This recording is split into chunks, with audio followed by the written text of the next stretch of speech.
Rhys Evans has been dubbed the genetically modified kid. He's a happy, healthy 4-year-old now, but when he was just 4 months old, what started as a simple chest infection brought him to the brink of death.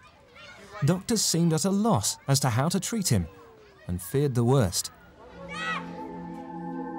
was a bit of a mystery, really. Why wasn't he responding to antibiotics and getting any better? And unfortunately, he ended up in intensive care.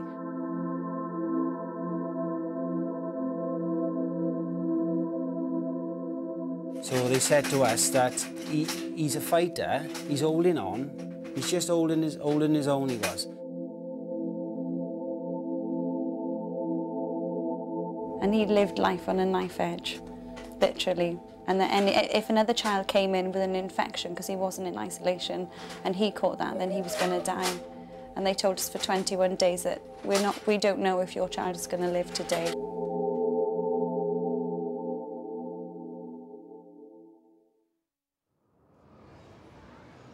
Eventually, Rhys was referred to the gene therapy team at Great Ormond Street Hospital.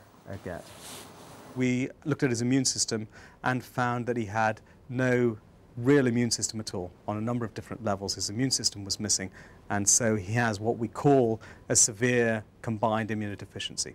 And then our next set of tests were able to show us which gene was abnormal and which had caused the problems in his immune system.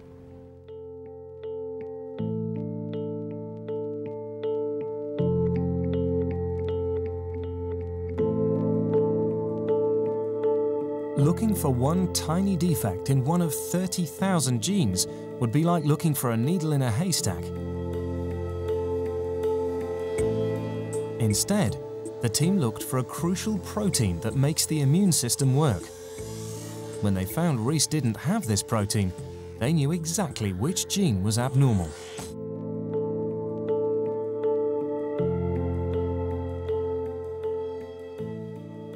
In the meantime, while we were at the hospital, they said that there may be a possibility of us having genetic therapy or gene therapy.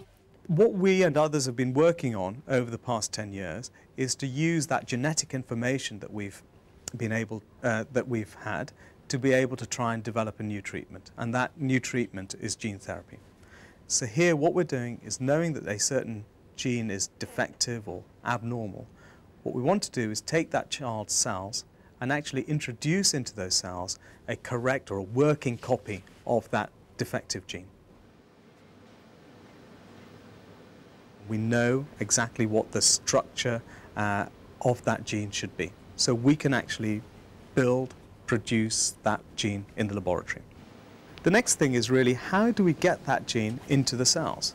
And so one way we do that is to use a virus. And that's because that's what viruses naturally do. Viruses naturally get into people's cells. And so we use the ability of the viruses to do that. And so, but obviously what we do is make those viruses harmless. So we modify the virus, we make it harmless, and we put that working copy of the gene into the virus. Then we take cells from the boys, the cells that should be able to give rise to the immune system. We grow those cells with our virus. And over a period of 2-3 days, the virus will enter the cells and put that correct copy of the gene into the cells, into the actual chromosomes. So their own cells have now been modified. They will now carry a correct working copy of that gene, and then we give it back to the patient. And it was just a matter of giving it back, just like a blood transfusion. Well, that's what we've been able to do for Rhys. It is amazing, discovering genetic information. Perhaps this is what it was to lead to. It was to be able to use that information to be able to offer new therapies to individuals. And that's a point that we've now been able to reach. It was incredible for us. It was like having a newborn baby all over again. Not all sufferers of rare genetic diseases can look forward to life like Rhys. This treatment is still in its infancy. And while the technique offers hope for the future, each disease is different, and finding a cure for Matthew or Kate is a long way off.